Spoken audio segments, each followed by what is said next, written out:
Hello, everyone. Welcome back to the AAS YouTube channel. And this is some of the good stuff. This is the Sky and Telescope author series. And I'm very happy to have Matt Wedel with us today. Hey, Matt. Hi, how are you? Good, good. What's your geolocation? I am in Southern California. I'm in the city of Claremont on the eastern edge of LA County. Back in the days of my youth, I spent some time on the Southern California coast, so I know where you're at there. So I understand you have a sort of an interesting life. You have a day job and then you have a passion at night. So what is that? Yeah, my day job is I'm an anatomist. My training is in comparative anatomy, and I teach human gross anatomy at the medical school in Pomona at Western University of Health Sciences. Cool. And I am also a vertebrate paleontologist, and I study dinosaurs and the evolution of, particularly the evolution of dinosaurs and birds. So when there's not a pandemic on, I get to go dig in Utah and in the Oklahoma Panhandle. And not so much right now. I did get out this summer for a socially distanced dinosaur dig in the Oklahoma Panhandle, but by and large, research is kind of ground down to a halt, more or less. And how long? So let me go down that direction. So are you teaching? Are you teaching online? Are there any plans to open up?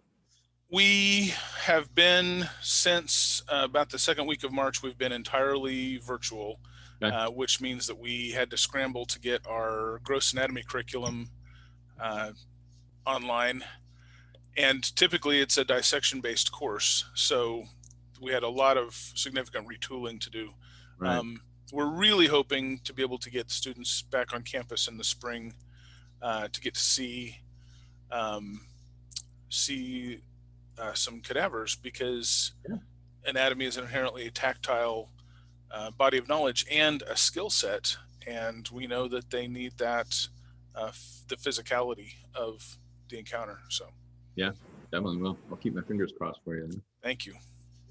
So that's kind of an awesome picture over your right shoulder. What is that? Let me see if I can get a better view of that with less glare and less ceiling fan noise. That is a old timey, I think that's a 1800s era lithograph of a lion. Yep.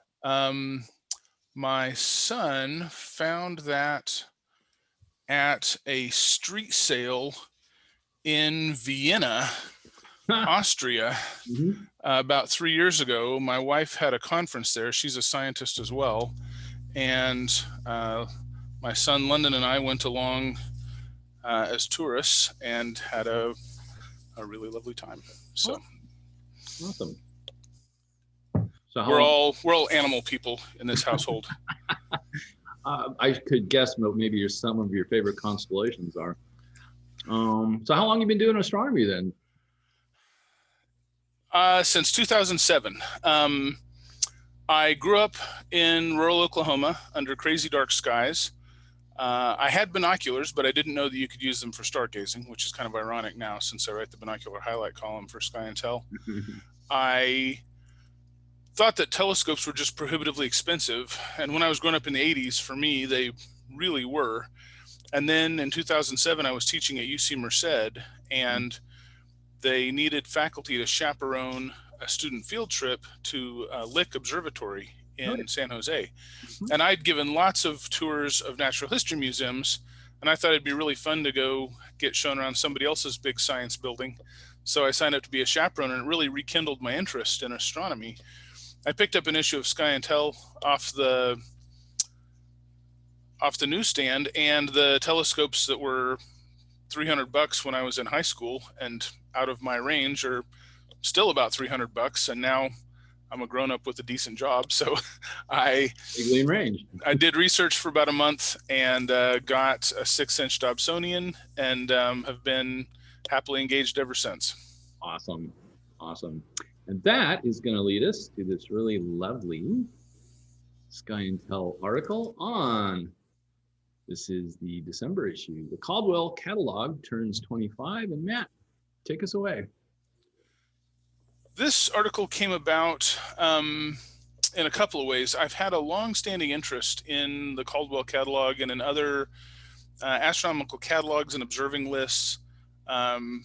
Some more formal and more famous, like the Messier Catalog, some less formal. I'm a big fan of having an observing plan, even if I deviate from it wildly. I find that if I see more if I go out to the telescope with a plan and at least an idea of some things that I want to check out. Yep. And from there, I often, wander off into the weeds, and that's part of the joy of observing as well. So I had a longstanding interest in the Caldwell Catalog. I actually did the Astronomical League's Caldwell Observing Program back in 2010. Okay. And I had seen quite a few Caldwells from here in Southern California, from my favorite observing sites out in the Mojave Desert.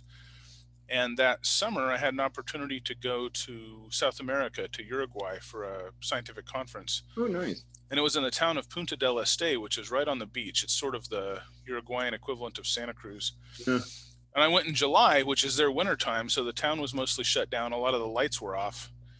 And my hotel was literally right across the road from the beach. So at night, I would sneak out of the hotel and run down to the beach with my binoculars and a truly tiny 50 millimeter travel telescope. I could get down in the dunes where I had all the local lights blocked out, and then I was looking out south over the Atlantic. Okay. The next thing southward was Antarctica, several thousand miles away. So the skies were nice and dark, and I had a really transformative time cruising the southern Milky Way. And that let me sweep up enough southern Caldwells to qualify for one of the Astronomical League's Caldwell Observing certificates. Cool. So I've been a fan of the Caldwell Catalog for a long time, and it's led me into interesting discussions with other observers, particularly Stephen Saber, who was really the impetus for this article. He wrote to me 2 or 3 years ago and said, hey, the 25th anniversary of the Caldwell Catalog's coming up. It'd be really nice to do something for that. And so for a while we were kicking around the idea of writing an article jointly, and with just the vagaries of how this year has shaken out, it ended up falling to me to do. But it was it was an interesting and fun experience, and it was an opportunity for me to hopefully pay back a little bit of the inspiration that Sir Patrick Caldwell Moore's catalog has given me, and hopefully pay it forward to new generations who are going to find this and use it, and hopefully get some enjoyment out of it. Awesome. That's a great backstory. All right, so it turns 25. Yeah, so this is an interesting catalog. It was published in the December 1995 issue of Sky and Telescope. Okay. And one of the reasons that I wanted to write this article is I wanted to investigate the backstory of how the Caldwell Catalog came into existence, because there are multiple, somewhat conflicting accounts floating around out there in the world. And so this gave me an opportunity to talk to a lot of folks that I hadn't gotten to talk to before, including some of my observing heroes, like Stephen James O'Meara, who wrote one of the books, and the book that I owned first and that's closest to my heart on the Caldwell objects, for his series of deep sky books published by Sky Publishing, and other folks from some notable leading lights from Sky and Telescope's history, folks like Dennis DeSico and Rick Feinberg, Tony Flanders, Yep. Roger Sennott, were all very generous in sharing their time and their thoughts and their recollections of, some of them worked on the magazine at the time that the Caldwell Catalog was originally published. Some of them were just sort of in the neighborhood, knew about it. Some of them were involved in some of the discussions, and some of the things that followed the way that the Caldwell Catalog kind of took off beyond anyone's expectations. So for me, it was, I am kind of a historian and investigator by nature as a paleontologist, so it gave me a chance to do a little contemporary digging on one of my favorite topics. Cool. So let me ask you a question then. What makes the Caldwell Catalog unique relative to some of its other, perhaps more famous? I think that it has gone places and in ways that nobody really anticipated. And I think that it's easy in retrospect to look back now and see that a lot of times, particularly in amateur observing circles, when we start talking about things for, I think the Messier Catalog will probably never be dethroned as sort of the prime introduction to the deep sky for most amateur astronomers. And I think that's fine. But I think that when we start talking about things for amateurs to investigate beyond the Messiers, there are a handful of things that regularly come up. One of them is the Herschel 400. One of them is probably the 110 best of the NGC that's published by the Royal Astronomical Society of Canada. And I know that the Saguaro Astronomy Club in Arizona has a similar list that's geared for a little bit farther south. But probably in the top 3 or 4 things that people talk about beyond the Messiers, the Caldwell Catalog is one of the first that comes to mind. And I don't know that that was necessarily expected, that it would achieve that level of fame and prominence and durability when Sir Patrick first proposed it and when it was accepted for publication in the Sky and Telescope. I think that it's hard to know exactly what ambitions Sir Patrick might have had for it. He always said that he was very pleased that the catalog had caught on in the way that it had. The fact that he chose to name it the Caldwell Catalog and take the somewhat controversial step of giving the objects numbers that started with his own, with the first part of his last name, C for Caldwell Moore, suggests that he thought or hoped or was at least prepared for the eventuality that the catalog might become as prominent as it has. So the story that has been told in he's told that Sir Patrick, while he was alive, told that story in a couple of venues. One was in the original article in Sky and Tel in '95, which he wrote a little half-page preface for. And one was also in the foreword to Stephen James O'Meara's book. And he said that he had been out observing, and I think it's possible that the 2 accounts differ in what exactly he was looking at. I think in one account it was the double cluster, and in the other account it might have been something else. But he said that he was struck by the fact that there's so many beautiful and interesting objects that aren't in the Messier Catalog, and therefore just haven't attained the same level of visibility that you have. Let's be frank, the Messier Catalog includes a lot of really gorgeous objects, and it includes a few things that you look at and think, I'm not quite sure why this is here. And of course, Messier was, his catalog was assembled for a very strict purpose, which was he's logging the non-comets that would keep him and other observers from having to be distracted by these things. He wasn't looking for the best and brightest things in the sky necessarily, even though he used a few of the best and brightest, like the Pleiades, to round out the first edition of his catalog. But there are some really strikingly gorgeous objects on the NGC and other lists that are not among the Messiers. And so sometimes I feel like there are probably some of the lesser lights among the Messiers may be more famous than some showpiece objects that are outside the Messier Catalog. And evidently Sir Patrick felt the same way. So he proposed this list. And I think almost from the get-go, people misunderstood what his catalog was about. He said that it was about objects that were of equal interest to those on the Messier list. So right out of the gate, his primary criterion was not that they were the next 110 best things in the sky or 109, but that they were the 109 of the most interesting as chosen by him. Okay. And I think that both of those caveats tend to get lost, and people say, not everything on the Caldwell object is a showpiece. And in fact, there are some objects that are just downright difficult, if not impossible, for amateurs to see with small telescopes. Even Stephen James O'Meara, one of the world's most accomplished observers, admits that. but I think that some of the criticism the Caldwell Catalog has come in for is people mistaking it purpose. It's not supposed to be the 109 next best things in the sky or the most beautiful or the brightest.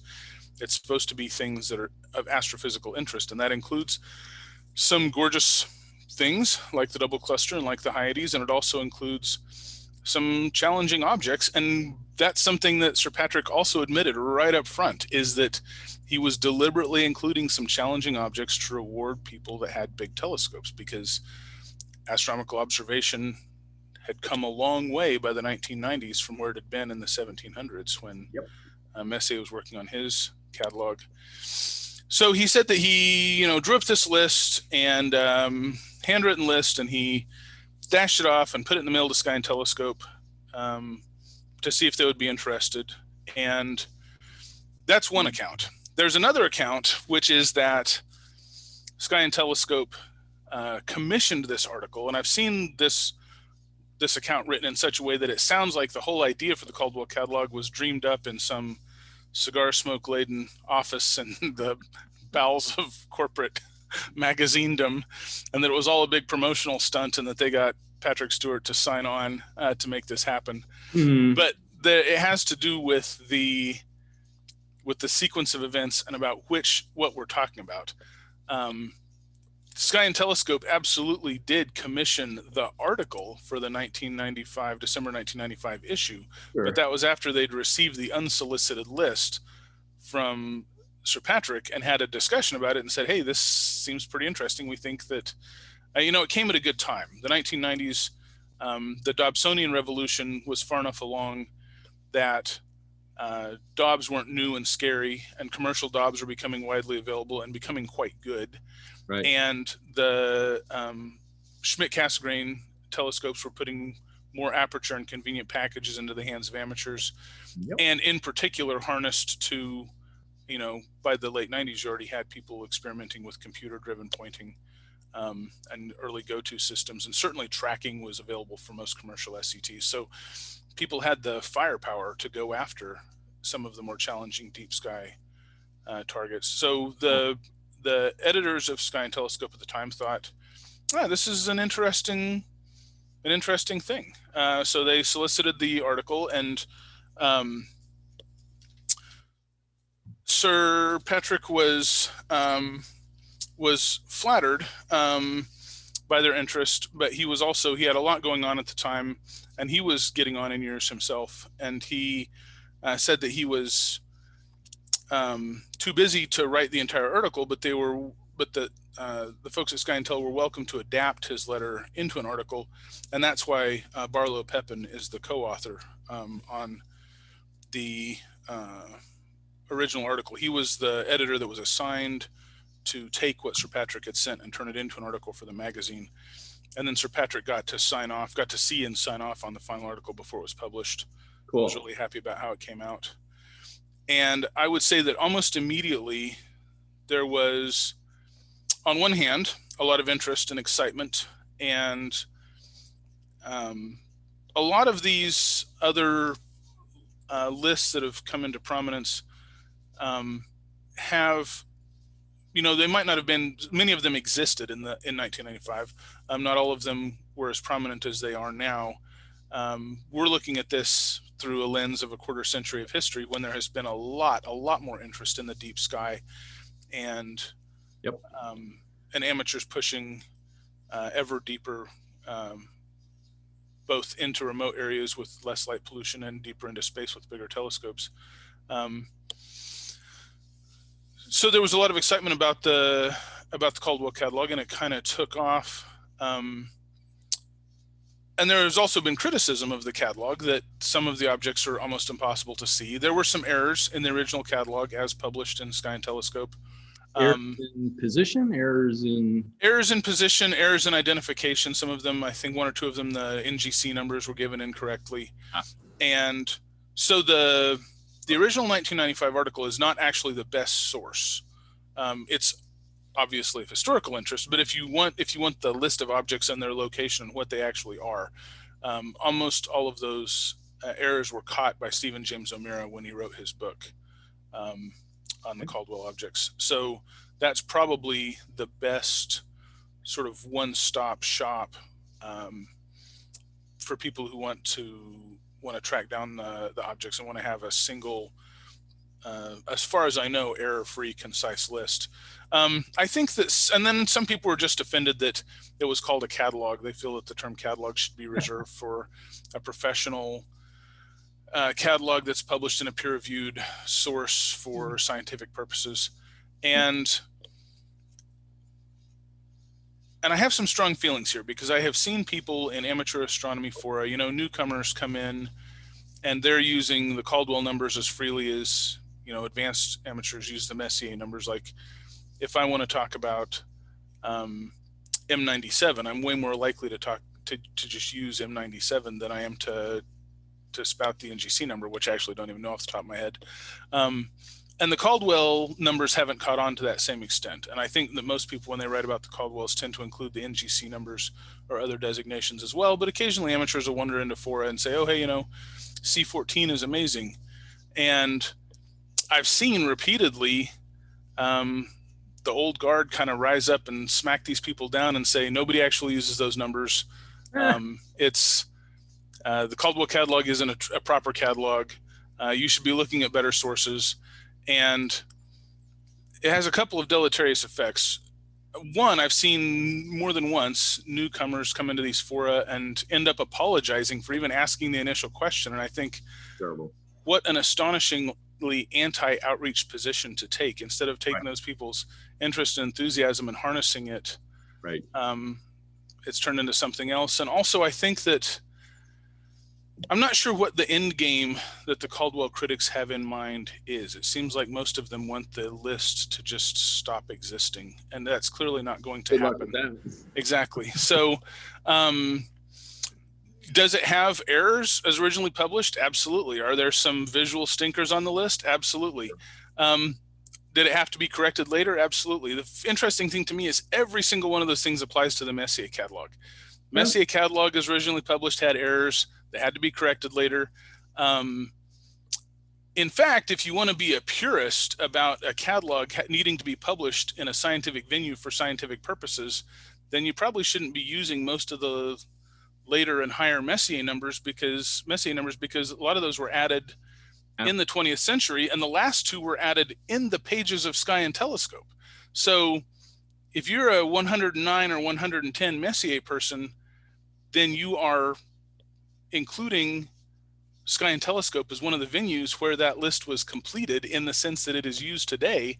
So to then turn around and say that a catalog published in Sky and Telescope a few decades later is invalid, to me is splitting hairs more finely than I'm interested in. So I don't know. And I've talked to professional astronomers and said, are you offended that this thing is called a catalog? And so far, not one of them has ever said that it was. So I think that's a tempest in a teacup. And I'm way more interested in getting on with, this is an interesting list. It has a lot of beautiful things in it. It has a lot of challenging things on it.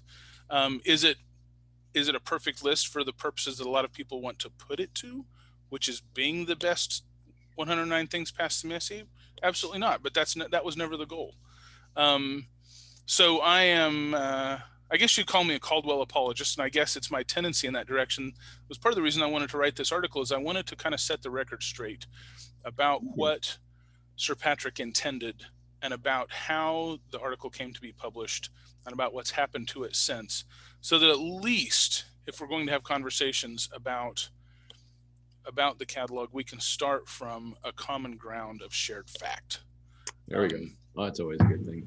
And I have a personal connection here too. So I told the story about going to South America and getting to sweep up some of the Southern Caldwells, and the person who's in charge of the Astronomical League's Caldwell observing program is Susan Rose. And she, when Sir Patrick was alive, she was a friend of his, and she traveled to England every year to see him in person, to spend time with him. And as part of her administration of that observing program for the Astronomical League, every year the people who completed that observing program would send her their observing notes, and she would take them across the Atlantic to Chelsea, to the town of Chelsea where Sir Patrick lived, and he would personally review the observing notes of the people who had completed the program. And so that picture there that's my logbook. He's got the original. I made a photocopy before I sent it over, but he's got my original logbook that he was checking off.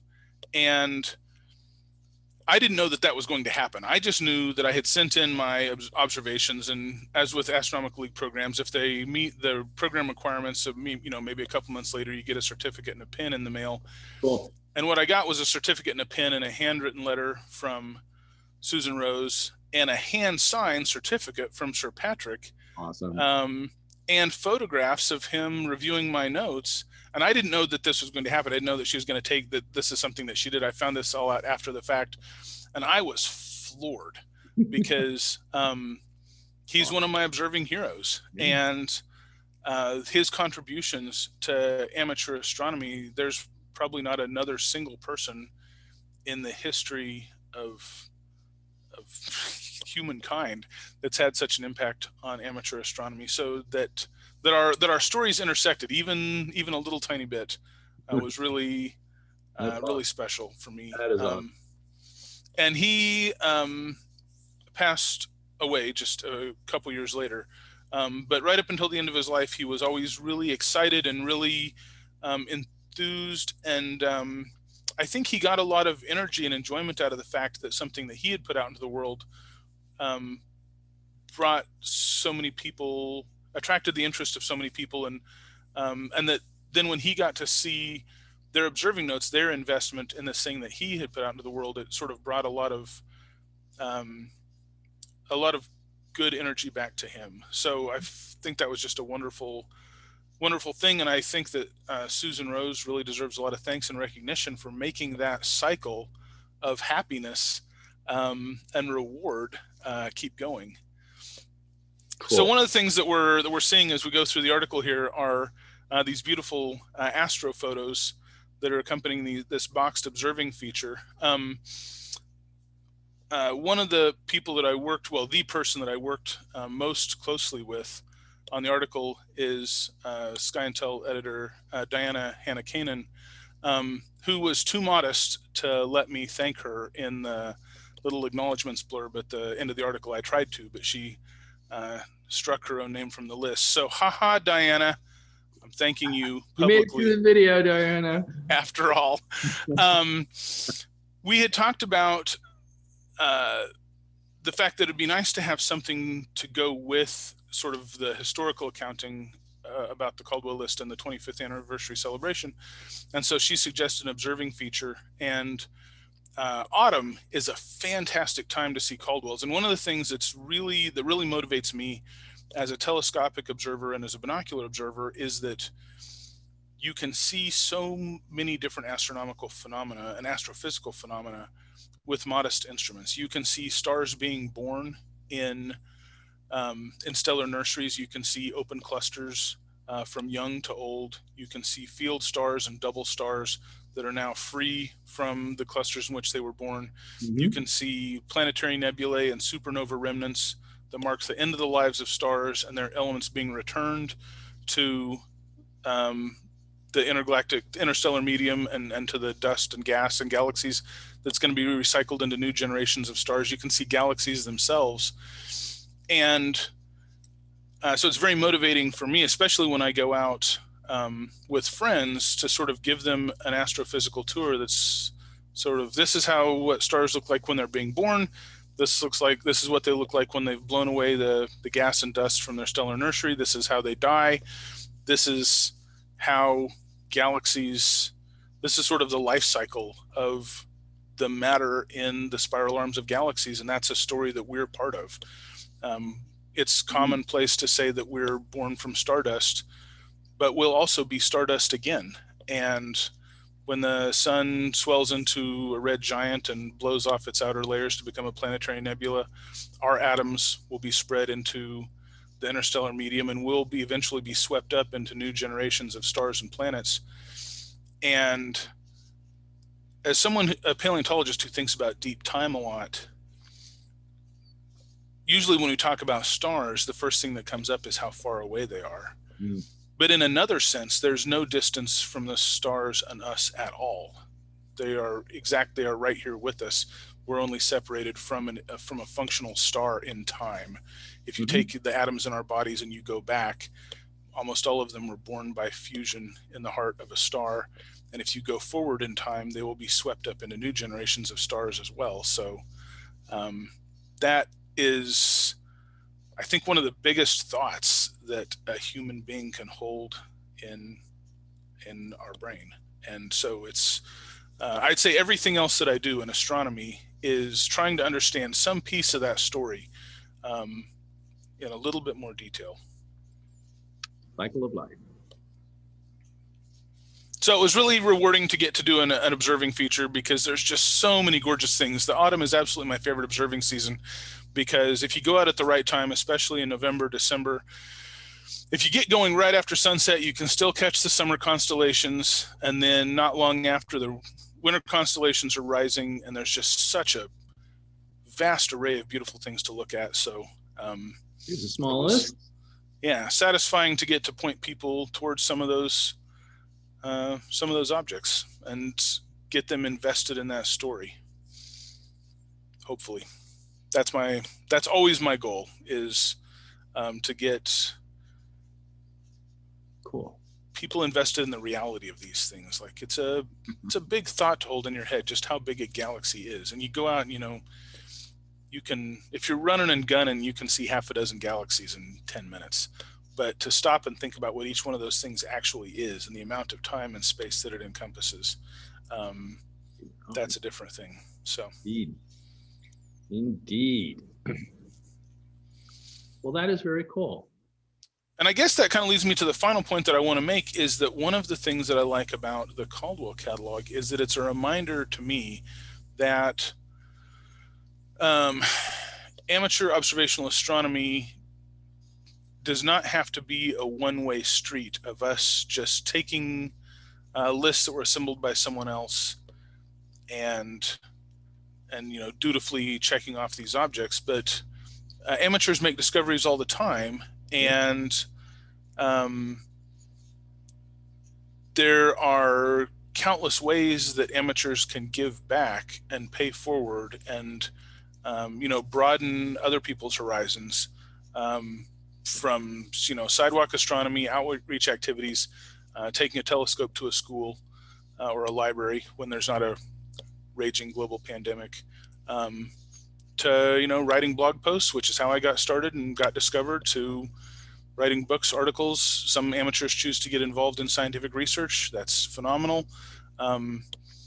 So the idea is, I think some people see it as an act of hubris to come along in the mid-90s and say, all right, here's a whole new astronomical catalog, but what's the harm? Who's being hurt here? To me, it's a grand expression of the generosity of spirit of Sir Patrick Caldwell Moore, and of the participatory nature of amateur astronomy. That if amateurs, those amateurs that choose to take on the rigor and the challenge of producing data for scientific publication, I absolutely salute them as someone who has to do that in another field, or gets to do that in another field.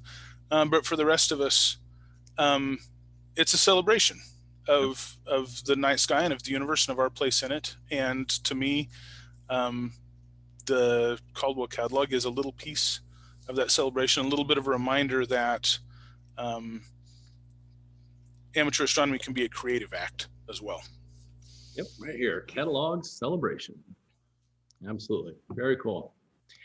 So, Matt, thank you very much for walking us through the article and giving all kinds of backstory and extra information associated with that article.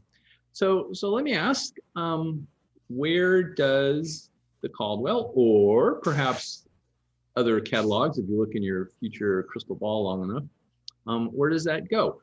Will there be objects added to the Caldwell, for example? Will there be objects removed? Or are you aware of new catalogs that might be in the works?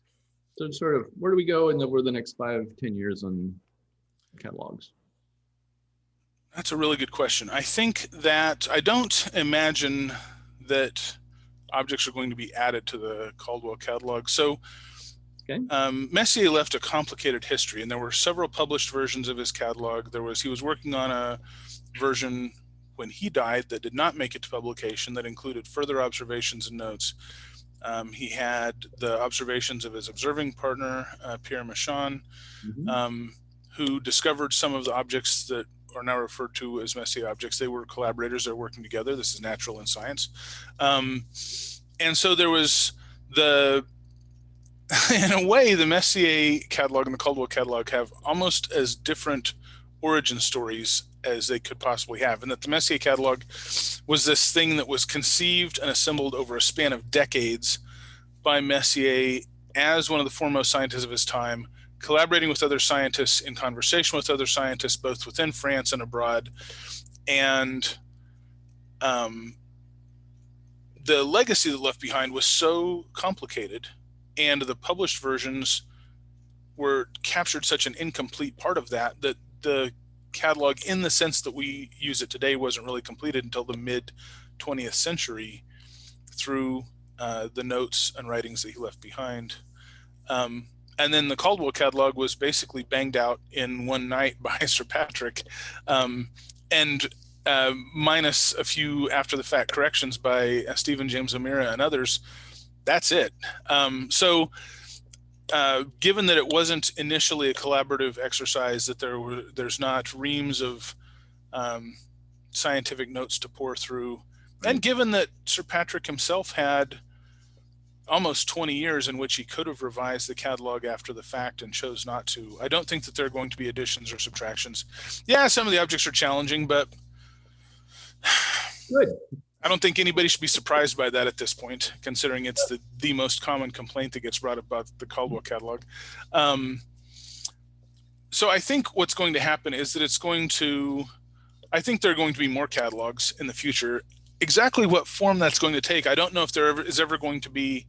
I don't know how much real estate there is, in sort of an ecological sense. I don't know if there are niches open for more catalogs to attain the same level of notoriety or fame or broad application as the Messier Catalog and the Caldwell Catalog. I feel like once people have been past those, they tend to go, if they're list checkers, and I am, then they tend to go into more specialized pursuits. And I think often those for amateurs are guided by the Astronomical League's observing programs. There are some other astronomical catalogs, like the Colander Catalog, has now been published online in a form that's easy for amateurs to access and use.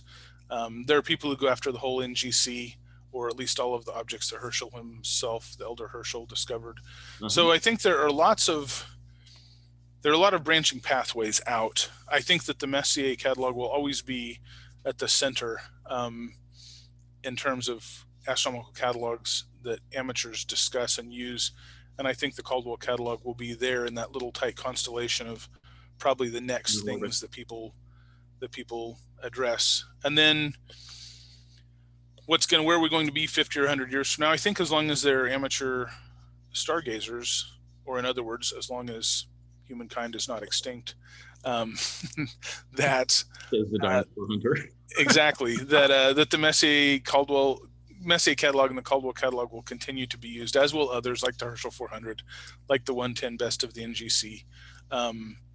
And as an observer, I feel really spoiled to have so many resources available, because you read about what it was like for people in the mid 20th century, where there was the Messier Catalog and Scotty Houston was writing his Deep Sky Wonders column for Sky and Tel, but until the Dobsonian Revolution and until the Schmidt-Cassegrains became widespread and affordable, I think a lot of people just felt that the deep sky was, other than a handful of showpiece objects, was a lot of work for maybe not much reward. And I think that technology has shifted that a lot, and that our written resources, including our catalogs, our observing lists, our maps and atlases, have kept pace.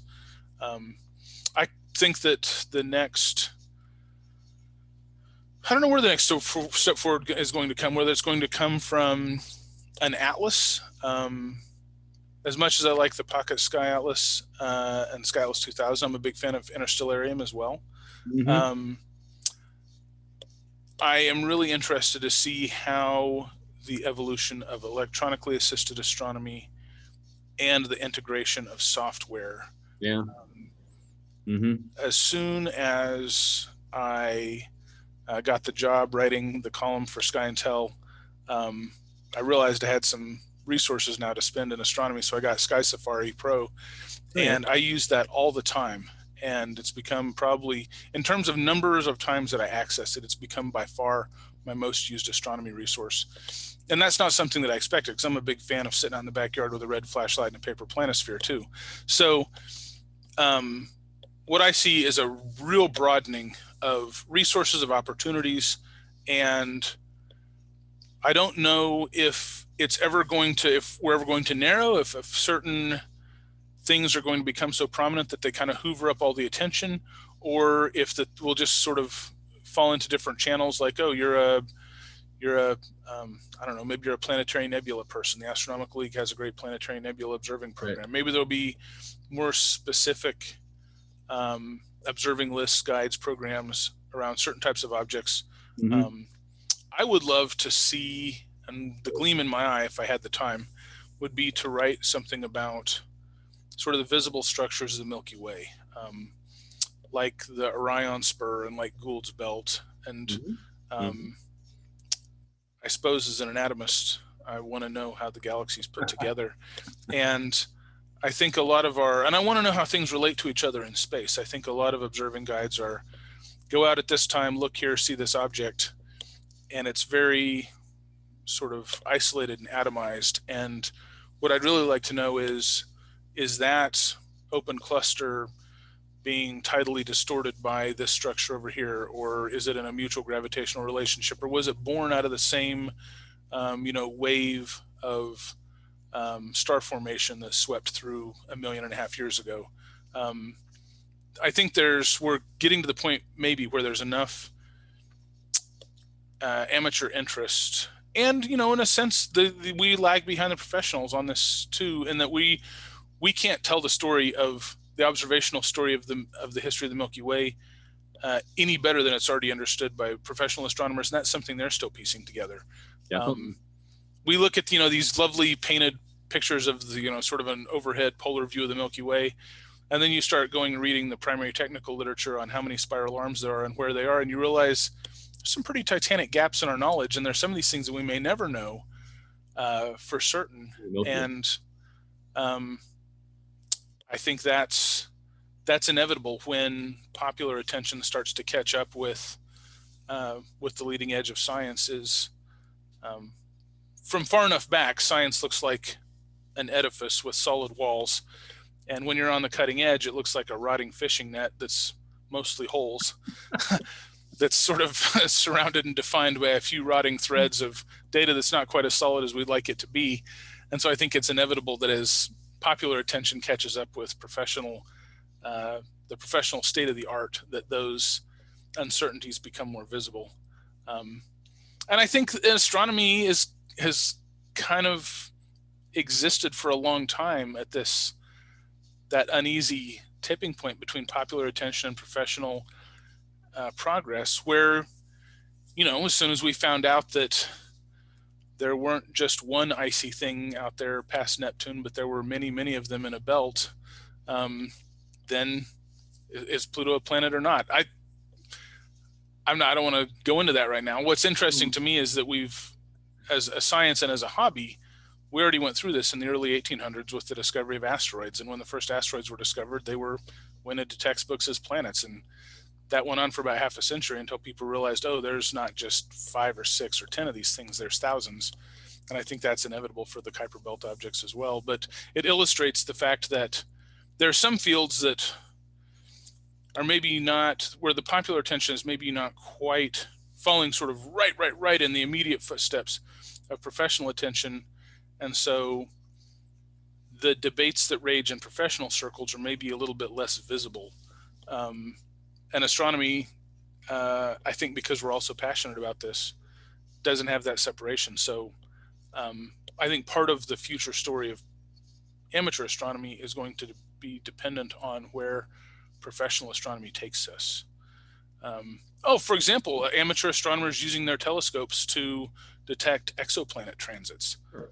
Who ever thought that that was going to be possible? I mean, our sensors, our cameras have improved so much that now someone in their backyard with fairly modest equipment can do science that would have gotten them a Nobel Prize 25 years ago. That's incredible. That's incredible that in 25 years we've made such huge strides. So do I want to hazard a guess about where we're going to be 25 years from now with further miniaturization of our sensors and being able to pack computers directly into the telescopes? I think we're probably going to have amateur adaptive optics. I think we're probably going to have all kinds of light enhancing technology for those who want it. I think there'll also be people out there pushing glass and scrounging up sonotube and building things the old-fashioned way. And I think that's all fine. Good. It's all good. With all that's going on in the world right now, I have no energy to crap on anyone else's joy. And particularly when it comes to enjoying the night sky, you know, if I'm out there rocking a pair of binoculars and a red flashlight and a paper planisphere, and the person next to me has 16 power tanks hooked up to their thing with their guide scope and their beam splitter and 19 different kinds of cameras, that's fine. We're both out there in the night. We're both enjoying the night sky. How could I pick a fight with that person? And that is a lovely place to end off. I would agree. Matt, thank you so much. And everyone out there, we'll see you on the next one. Thanks. Bye-bye. Thank you.